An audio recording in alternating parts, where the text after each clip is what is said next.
Eh, punta na ako doon na. O di, sa stasyon. Sir, Boss. paano pa?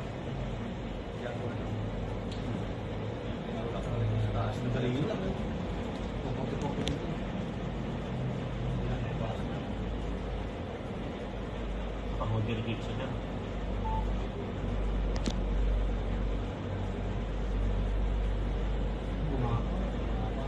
Oh, tumbok agad. Tumbok agad niya. Oh. Alam niya. Alam niya. Alam niya, sir. So, it's either empleyado niyo dito. Alam niya kaagad kanto. Alam niya ang lalagyanan ng pera. Alam niya Kuha mo, bahala. nakita, pansin mo sir? Diretso siya sa pera. Oo. So, ibig sabihin, empleyado niyan. Kung sinong nakakalam dyan. Ano yan? Inside job po yan. Hindi niyo po ba namumukhain kung baka sakali kilala niyo po dating empleyado niya? Oo nga eh. Sila ang mas... Mga pamilyar sa inyo yan, mga taong yan. O yun. Oo, yun. diba? Nakatakot. Walang walang ka ligoy-ligoy. Diretso agad dun. Ayun, nilagay niya sa lalaban niya. Sa ano? May bulsa yung jacket niya. Pag yung nilagay. Hoodie yan, mga bulsa.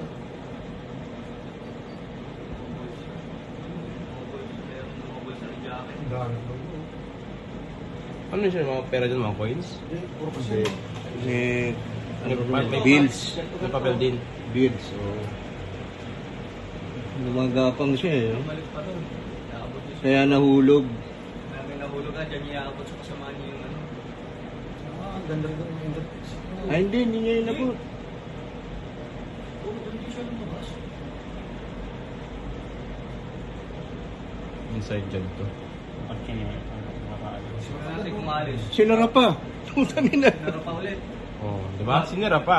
Ibig sabihin, taga dyan Teka talaga. muna, paano nabuksan yung pinto? Anong pinto? Ito sir,